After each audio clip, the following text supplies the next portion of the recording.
오늘 저에게 주신 하나님의 말씀은 구약성경 창세기 38장 26절 말씀입니다.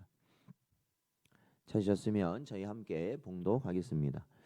유다가 그것들을 알아보고 이르되 그는 나보다 옳도다. 내가 그를 내 아들 셀라에게 주지 아니하였음이로다 하고 다시는 그를 가까이 하지 아니하였더라.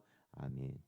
기도하겠습니다. 하나님 아버지, 지난밤도 하나님의 은혜 가운데 저희를 살피시고 오늘도 저희들에게 복된 하루 허락하여 주셨사오니 오늘도 주의 말씀 붙들게 하시고 회개하는 심령으로 언제나 하나님의 은혜만을 간절히 구할 수 있는 저희들 되도록 하나님 인도하여 주옵소서.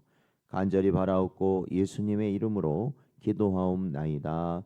아멘. 오늘은 죄의 암흑 속에서 피어난 언약의 등불이라는 제목으로 하나님 말씀 증거합니다. 이제 오늘 38장을 저희들이 살펴볼 텐데 이 38장은 요셉이 애굽으로 팔려간 직후의 상황을 보여주고 특별히 요셉의 형들 가운데 누구의 이야기가 이 38장에서 주요하게 등장하냐면 바로 유다의 이야기가 등장합니다. 요셉이 팔려간 다음에 유다는 형제들을 떠나서 가나안 사람 히라와 가까이 지내다가 결국 가나안 여인과 결혼을 하게 되었습니다. 그러니까 이것은 단순히 거주지를 이동한 것이 아니라 영적인 타락과 세속화를 분명하게 보여주는 상징적인 모습이다라고 할 수 있습니다. 왜 그러냐면 우리가 아브라함 이야기를 여러분 들어서도 아시겠지만 자기의 아들 이삭을 절대 누구와는 결혼하지 말라고 그랬습니까? 가나안 여인하고는 결혼시키면 안 된다 했고 이삭도 나중에 에서와 야곱을 낳고 나서 어땠습니까? 이 가나안 여인과 결혼하는 것을 반대하였음을 이 성경을 통해서 저희가 볼 수 있거든요. 그리고 결국 야곱도 사실 가나안 여인하고 결혼하지 않았습니다. 그런데 이 야곱의 아들들 가운데 특별히 유다가 가나안 여인과 결혼했다라는 것은 이 굉장히 큰 상징성을 갖습니다. 왜 그러냐면 사실은 이 유다의 계보 속에서 그러니까 유다의 후손으로 사실은 누가 오시는 거예요? 예수님이 오시는 거 아니겠습니까? 그런데 그러한 걸 알고 있는 저희들이 이 유다의 이런 모습을 본다는 것은 이 참으로 이 충격적인 장면이다라고 할 수 있습니다. 어찌 됐건 현실은 어떻게 했느냐? 유다가 결국에는 언약의 가문이었지만 가나안의 음란한 문화에 동화되고 가고 있었다라는 겁니다. 그러니까 쾌락을 쫓아가고 있었다라는 것이죠.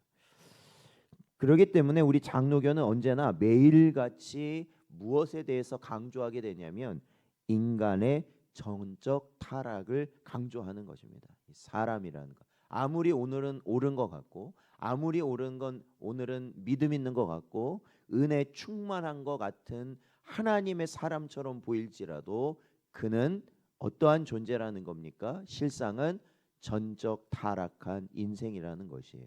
그거를 우리는 절대 잊어버리면 안 된다라는 것입니다. 유다의 가문은 이러한 잘못된 선택과 그리고 이 잘못된 사람과의 어울림, 그렇죠. 이 아까도 얘기했지만 가나안 사람 히라와 어울리면서 결국에는 그가 어떠한 결과를 낳게 되느냐면 아들들의 악행 그리고 유다 자신의 불의로 인해서 유다 가문이 아예 끊어질 위기까지도 가게 되었다라는 것을 오늘 38장에서는 보여줍니다. 그런데 사실은 이 성경이요, 아까 이제 저희들이 이제 37장에서는 요셉이 팔려갑니다. 그리고 39장부터는 다시 누구 얘기가 등장하냐면 요셉 얘기가 등장해요. 요셉이 보디발 장군 집에서 이제 지내는 모습이 등장하죠. 근데 그 사이에 누구의 이야기를 넣었어요? 유다의 이야기를 넣습니다. 그러니까 사실은 요셉의 영광스러운, 즉 하나님의 섭리를 이루어 가신다라는 것을 우리에게 너무나도 잘 보여줄 수 있는 너무나도 좋은 이야기가 딱 준비되어 있는데, 그 사이에 하필이면 유다의 무엇을 넣은 거예요? 너무나도 부끄러운 이야기를 갑자기 등장시킨 겁니다. 그러니까 결국에는 이것은 메시아의 혈통이 인간의 도덕적 우월함이 아니라는 겁니다. 그러니까 그 예수님의 계보가 마태복음에 이렇게 쭉 나오잖아요. 그 계보를 보면서 우리는 뭐라고 생각할 수 있습니까? 거기에 이름 나와 있으니까 야, 이 사람들은 참 대단한 사람들이다라고 생각할 수 있죠. 왜요? 그 계보를 통해서 누가 오셨으니까? 예수님이 오셨으니까요. 요즘도 뭐 족보 따지는 그 이제 집안 따지는 거 있지 않습니까? 어느 집안 혈통이 중요하다, 뭐 이런 거 중요하다고 보는 사람들 있잖아요. 그런데 성경은 무엇을 얘기하냐면 예수님을 오게 한, 예수님이 오신 그러한 계보조차도, 거기에 있는 사람들조차도 다 뭐라는 겁니까? 죄인이라는 겁니다. 그러니까 이것은 예수님이 이 땅에 오심은 오직 인간의 우월함이 아니라 오직 하나님의 불가항력적 은혜로 말미암아 이루어진 사건이다라는 것을 성경은 계속해서 강조하고 있는 거예요. 그러니까 사실은 이것은 무엇을 항상 우리에게 주의시킵니까? 교만의 길을 걷지 말으라는 것을 또한 우리에게 항상 상기시켜 주고 있다라는 것입니다. 그러니까 1절에서 11절 이제 내용을 좀 살펴보면 사실은 이 유다가 자신의 가족들을 떠나서 혼자만의 길을 가려고 하였을 때, 즉 하나님 없이 살려고 하였을 때 그 가문에 비극이 임하였다라는 것을 보게 됩니다. 유다가 낳은 아들들이 나오는데 엘과 오난입니다. 그들은 하나님 보시기에 악하여 죽임을 당하였다라고 성경은 기록하고 있고, 유다는 이러한 아들들의 죽음을 그들이 하나님 앞에서 지은 죄악으로 여기지 않고 오히려 누구에게 책임을 넘기냐면 며느리로 삼았던, 그러니까 맨 처음 장자의 며느리로 삼았던 다말을 불길하게 여김으로 인해서 이 막내 아들 셀라를 주지 않는 불의를 행합니다. 그러니까 이 구약 시대는 이 대를 이을 수 있도록 이 고엘이라는 의무가 있죠. 룻기를 보면 이제 그러한 장면이 등장을 하는데, 그러한 의무가 있음에도 불구하고 이 자신의 막내 아들을 다말에게 주지 않는 불의를 행하였죠. 성도가 하나님 중심의 삶을 떠나 세상과 타협할 때, 자기 자신만 살겠다고 몸부림칠 때 결국 가정은 영적 무질서와 파멸의 길에 들어서게 된다라는 겁니다. 그러니까 여러분 생각해 보세요. 이 집이 있잖아요. 이 교회가 있지 않습니까? 이 교회를 지을 때 기초를 쌓고 그 다음에 이 건물이 올라갈 수 있도록 하기 위해서 뭘 세우냐면 기둥을 이렇게 세우지 않습니까? 기둥이요. 여러분이 기둥이라는 것이 흔들리면 절대로 집은 일어설 수가 없어요. 그러니까 저와 여러분은 사실은 다 뭐라는 거예요? 기둥과 같은 자들이라는 겁니다. 교회의 기둥이고 가정의 기둥이라는 거예요. 그런데 어떠한 일로 인하여서 그 기둥이 흔들려 버리면 어떻게 되겠습니까? 바로 쓸 수 없다라는 것이죠. 그렇기 때문에 언제나 우리는 하나님 앞에서요, 어떠한 상황 가운데서도 온전히 서기 위하여 힘쓸 수 있는 여러분 되시기를 축원드립니다. 그러니까 우리의 기초가 사실은 누구이면 가능하냐면 예수 그리스도면 가능한 거예요. 그러면 기둥은 흔들릴 수 없다라는 것이죠. 바로 그러한 길을 가야 된다는 겁니다. 잠언서 28장 13절 말씀을 보면 자기의 죄를 숨기는 자는 형통하지 못하나 죄를 자복하고 버리는 자는 불쌍히 여김을 받으리라 말씀하고 있습니다. 이 잠언의 말씀처럼 유다는 지금까지도 자기의 죄를 깨닫지 못했어요. 자기의 죄, 자기가 지금 어떠한 죄를 저지르고 있는지, 그리고 지금 어떠한 죄를 짓고 있는지 그거를 그는 전혀 인정하지 못한 채 있었다라는 것을 보여줍니다. 12절에서 23절까지 내용을 보면 결국 이 며느리였던 다말은 시아버지 유다를 속여서 유다와 동침하게 됩니다. 그러니까 결국에는 자기를 이 창녀처럼 보이게 해가지고요. 그러니까 유다가 자기와 잠자리를 갖게 의도적으로 만들었고 유다는 거기에 넘어가게 되죠. 그러니까 이것을 보면 표면적으로는 이 근친상간, 그러니까 가족끼리잖아요. 이거 큰 죄악이죠. 이 추악한 범죄입니다. 그런데 이것은 우리가 신학적으로 보자면은 이 언약의 대를 잇고자 하는 하나님의 크신 섭리라고 볼 수 있습니다. 그러니까 결국에는 이러한 이 죄악 가운데서도 하나님의 뜻은 어떻게 된다는 겁니까? 이루어져 가게 된다라는 것을 보여줍니다. 그리고 유다는, 그러니까 자기의 죄를 깨닫지 못했던 유다는요, 이 사건을 통해서 사실은 이 창녀를 찾아다니는 것, 그것은 하나님의 백성이 하는 일이 아니거든요.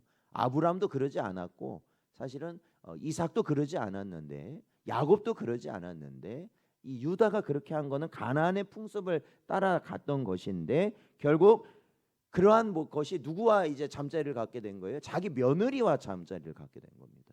그러니까 큰 뭐를 갖게 되느냐? 수치를 당하게 되는 거예요. 그러니까 유다는 여기서 큰 충격을 받게 됩니다.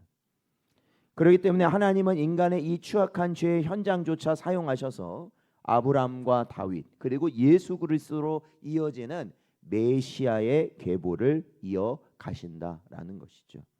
로마서 8장 28절 말씀을 보면 우리가 알거니와 하나님을 사랑하는 자 곧 그의 뜻대로 부르심을 입은 자들에게는 모든 것이 합력하여 선을 이루느니라 라고 사도 바울은 선포하고 있습니다.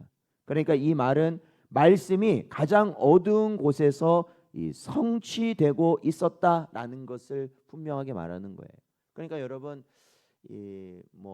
목사의 아니면 장로의 권사의 안수 집사의 그러니까 신앙이 있어야 된다고 여겨지는 사람들이 신앙 없는 것 같이 행하는 말과 아니면 행동과 그러한 모습으로 혹여나 왜 저 사람은 저럴까라는 생각으로 인하여서 시험을 겪으신다면 오히려 여러분 그러한 모습을 보셨을 때 여러분은 찬양과 감사와 영광을 하나님께 올려드려야 된다는 것입니다. 왜 그런지 아십니까? 이 모든 은혜는 이 모든 언약은 하나님께서 이루신다는 걸 우리에게 보여주는 사건들이기 때문에 그렇습니다. 사람이 이루는 게 아니거든요. 마치 우리는 저 사람이 하는 것 같고 저 사람이 일하는 것 같지만 사실은 그 사람이 하는 것이 아니라 보이지 않으시지만 살아서 지금도 우리를 주관하시는 하나님께서 이루어 가시는 줄로 믿습니다. 여러분 신성 전원교회를 누가 세워 가시는 거예요? 하나님이 세워 가시는 거 아니겠습니까? 맞죠? 그리고 여러분의 가정이 이러한 어지러운 세상 가운데서도 온전히 버티고 있는 이유가 뭔지 아십니까? 절대로 여러분이 잘해서가 아닙니다. 하나님이 여러분을 붙들고 있지 않으시면 여러분의 가정은 온전해질 수 없다라는 것이에요. 항상 그것을 여러분 기억하시고 또 기억하면서 그 은혜를 바라봐야 됩니다. 그래서 설령 우리 교회 안에 어떠한 어려움이 있을 때라도 또한 우리 가정 안에 어려움이 있을 때라도 아니면 이 나라 안에 어려움이 있을 때라도 우리는 그런 어려움을 보고 낙심하고 괴로워할 것이 아니라 오히려 우리가 이 아브라함과 이삭과 야곱과 오늘 본문에 나오는 유다의 모습을 보면서 중요한 건 뭐예요? 반드시 이러한 암흑과 같은 죄의 암흑과 같은 이 어둠 속에서 예수 그리스도의 생명의 빛을 우리에게 비추시는 하나님의 은혜를 발견하는 여러분 되시기를 축원드립니다. 그러니까 우리는 예수밖에 없는 거죠. 오직 예수님밖에 없는 거예요. 24절에서 30절 말씀을 보면 이제 다말이 나중에 어떻게 되냐면 이 유다로 말미암아 임신을 하게 되거든요. 그러면 사실은 이 다말은 그러면 안 되는 상황이거든요. 과부로 있는 상황이었으니까 정절을 지켜야 되는 상황이었는데 그래서 이제 유다가 사실은 당시의 법으로 보자면 이 다말을 죽일 수도 있는 상황이었는데 딱 와서 보니까 누구 때문에 임신한 거예요? 며느리가. 자기 때문에 임신을 했거든요. 그럼 얼마나 그렇죠. 네가 죄인이야 하고 딱 왔는데 결국엔 누가 죄인이었어요? 내가 죄인이니까 얼마나 충격받았겠습니까? 예? 아주 그냥 그러니까 다말의 인정을 해버려요. 다말이 틀린 게 아니거든요. 자기가 잘못했거든요. 유다 자신이 잘못했거든요. 그리고 자기가 죄인이라는 것을 이 사건을 통해서 분명하게 알게 되었어요. 그러니까 오늘 이 38장에서 중요한 건 뭐냐면 유다가요 인생의 전환점을 맞아버린 거예요. 인생의 전환점을 맞았어요. 사실 여러분 우리가 이 앞서서 요셉이 팔릴 때요 여러분 잘 보셨는지 모르겠지만 누가 요셉을 팔아넘겼는지 아세요? 그 형들 중에서도 유다였어요. 유다였어요. 루벤은 살리려고 그랬거든요. 거기 딱 구덩이에 좀 놔뒀다가 자기가 딱 살리려고 그랬는데 그 새를 못 참고 누가 팔아넘기느냐? 유다가 팔아넘겼어요. 그런 거 보면 유다라는 이름이 파는 데는 일가견이 있어요. 예수님은 누가 팔아요? 예수님도 유다가 팔아요. 예수님도요. 근데 사실은 유다가 요셉을 판 것도요. 결국에는 구원과 연관이 되는 거예요. 팔았으니까 나중에 야곱의 일가가 그 가뭄 속에서 구원을 받잖아요. 그렇죠? 요셉이 총리가 될 수 있었으니까. 그런데 가룟 유다도 마찬가지죠. 가룟 유다도 사실은 예수님을 팔았기 때문에 예수님이 십자가에서 죽으심으로 우리의 구원이 이루어지는 거죠. 그래서 유다는요 이 일을 겪고요. 그런데 이제 가룟 유다와 차이는 뭐냐면 이 일을 겪고 다시는 이 자신의 과거의 모습으로 돌아가지 않으려고 하였다라는 것입니다. 그래서 나중에는 어떻게 되냐면 이제 그 요셉을 총리가 된 요셉을 만나게 되었을 때 그 베냐민 그렇죠? 그 베냐민을 볼모로 잡는 사건이 있었어요. 그러니까 야곱이 가장 아끼는 아들이죠. 그러니까 라헬이 요셉을 낳고 베냐민을 낳는데 요셉은 죽어버렸고 이제 베냐민 하나 남은 거 아닙니까? 그랬을 때 유다가 뭐라고 말하냐면 베냐민을 데리고 돌아오지 못하면 우리가 죽겠다. 우리 일가가 희생하겠다라고 말했을 정도예요. 그러니까 그만큼 달라진 모습을 보일 수 있었던 그 계기가 오늘 이 사건을 통해서 이루어졌다라는 것입니다. 그래서 마태복음 1장 예수님의 족보에는 당당히 다말도 들어가고요. 또한 누구도 들어가겠어요? 유다의 이름이 기록되었습니다. 이는 구원이 인간의 의로움이 아니라 하나님의 선택적 은혜에 근거한다는 것을 분명하게 보여줍니다. 로마서 5장 20절에 그래서 죄가 더한 곳에는 뭐가 넘치게 되느냐? 은혜가 더욱 넘치게 되는 줄로 믿습니다. 그러니까 죄라는 게 그래요. 죄라는 것이 결국 하나님의 큰 은혜를 누리게 하는 길이라는 것이죠. 그리고 그 말씀을 오늘 우리는 38장을 통해 분명히 보게 되는 겁니다. 사랑하는 성도 여러분, 창세기 38장은 우리에게 묻습니다. 인간의 죄가 하나님의 계획을 막을 수 있는가? 막을 수 있습니까? 오늘날 이러한 세상 돌아가는 뛰어나고 유능하고 어떠한 정치인들, 기업가들이 하는 많은 일들이 있습니다. 우리 일반 사람은 상상할 수 없는 일들을 저들 그쵸 밀실에서 소곤소곤하면서 세상을 움직인다. 뭐 음모론도 있고 여러 가지 말들이 있습니다. 그런데 중요한 것은 그것이 아무리 치밀하고 아무리 계획적이고 거대하다 하더라도 여러분 하나님의 계획을 막을 수 있습니까? 막을 수 없다라는 거예요. 결코 그럴 수 없다라는 겁니다. 유다는 실패했고 다말은 극단적인 선택을 했지만 하나님은 그들의 허물보다 당신의 약속을 더 소중히 여기셔서 그것을 이루게 하셨다라는 겁니다. 오늘 우리가 비록 넘어지고 세상 유혹에 흔들릴지라도 우리를 붙드시는 하나님의 성도의 견인은 멈추지 않는다라는 것입니다. 사랑하는 성도 여러분, 유다처럼 나의 부끄러움을 인정하고 하나님의 공의 앞에 엎드릴 때 하나님은 우리를 다시 언약의 통로로 사용하실 것임을 깨닫는 여러분 되시길 바랍니다. 오늘도 어두운 세상 속에서도 우리를 통해 구원의 등불을 밝히시는 신실하신 하나님을 신뢰하는 복된 여러분 되시기를 주의 이름으로 축원드립니다.